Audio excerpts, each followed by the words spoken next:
guys, so recently I've been trying to make some new friends. My problem really isn't making friends, it's keeping them, which is why I like social media, because I can just like post on social media and let everybody know that I'm still alive without actually having to talk to them or answer any of their messages. So anyways, I was invited to a friend date to go to a tea room, and we were talking about what we were going to wear, and you know, I slipped in a little picture. I was like, oh, wish I could dress like this. And they said, okay.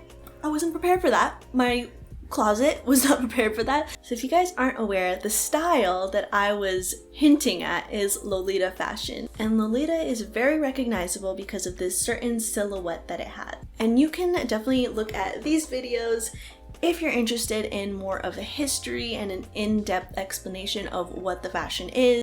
So I have about $20 in 2 days. Let's see if there's anything in my closet that I can make work as like an old school dress and then make some accessories, because that is the backbone of any alternative fashion. It's DIY. So let's get into it. So I know that Lolita has a lot of rules and I will be breaking them. Let's just imagine for a second that you didn't have any of your angelic pretty dresses and you had to go to a tea party. What would you do? And that's why this is an accessories video, because I'm not going to have the right dress, but let's see what we can do. Okay, so we're in my closet. The only thing that I can think of is this dress. I think if I wore this, it would be offensive to the community, so I'm not going to wear that. But I also have this tutu that I could wear under this as like a petticoat. It'll do. So now that we have our dress in mind, I was thinking of doing one of these kind of like monochrome looks, and then making a rectangle headdress, some wrist cuffs to match, and then to pull the whole look together, I was gonna make this really cute heart bag with matching lace. So the fabric that I'm using is this scrap of denim that I found and this placemat from Goodwill, because I needed a little bit of structure for this purse. So the first thing that I'm doing is freehanding a heart onto the placemat, and yes, look at that. Perfect heart. And then I'm going to measure around the bottom of the heart. I mean, I guess you could just sew 2 hearts together and then call it a purse, but I really wanted to be able to fit stuff in here. So you're going to need to add that like 3rd dimension, if you know what I mean.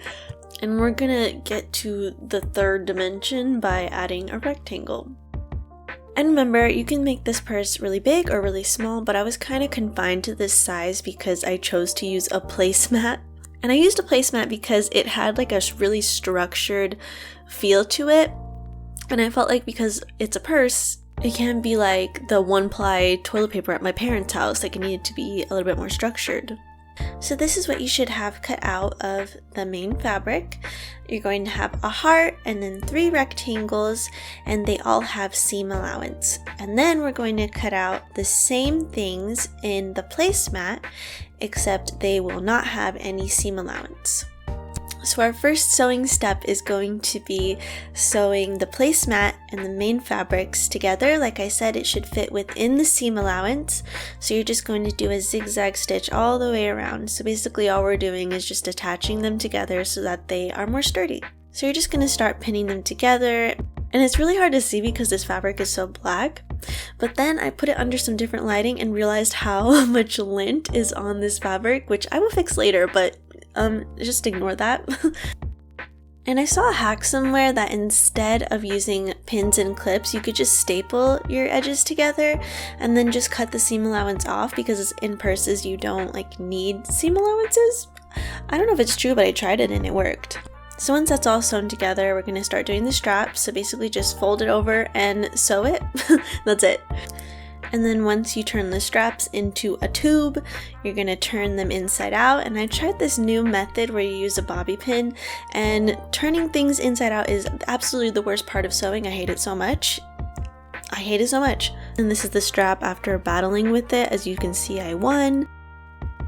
We're not going to care about the raw edges. We're just going to fold it over. Next, a very important part that I always forget is ironing. Then we're just going to attach the straps onto the heart and then just sew them on there. Just sew them right on there. And this is what we have so far. I actually really like it the way it is, but to fit the theme, we need to add some lace. And because we are short on time and I don't want to hand stitch lace onto this purse, we're going to use heat and bond.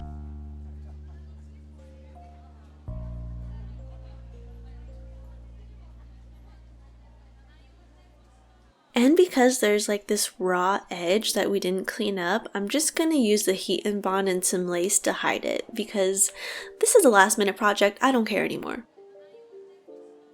Now onto the wrist cuffs, we're just going to measure our wrist. You're going to cut that amount out in the elastic and then you're going to do double the amount of lace.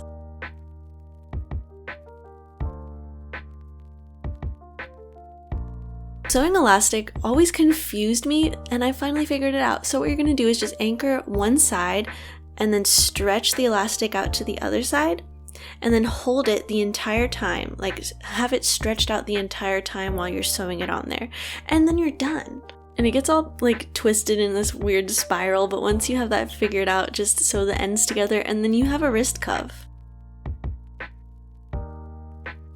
And finally we have our rectangle headpiece, and honestly at this point I was so tired, I'm sorry this kind of looks like shit.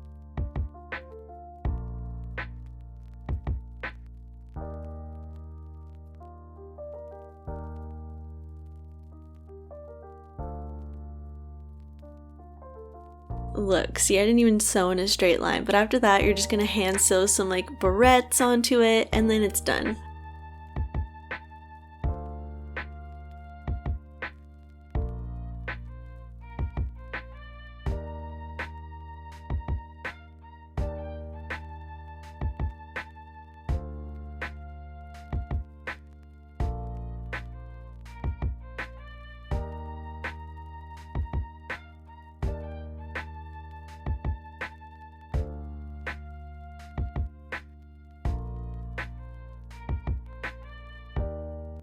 So, what did we think? I think considering the circumstances, $20 in 2 days, not bad. Not bad. And honestly, I feel like I could wear these accessories with other outfits in the future, so it was definitely a good investment of my time. And listen, I must tell you, I see some of you getting a little bit frustrated that, I make it look so easy. Because these are only less than 10-minute videos. Okay, bestie, let me tell you, I'm going bald over these projects, pulling my hair out. It's frustrating. It's really hard. Sewing is really hard. And I commend you for even trying. This stuff takes days to do just one step. So if you're getting frustrated that it's taking too long, don't worry about it. Take a break. You can't rush the creative process. You got this. I'm proud of you, and I would love to see your finished creations. You can find me here. Okay, I love you. Goodbye.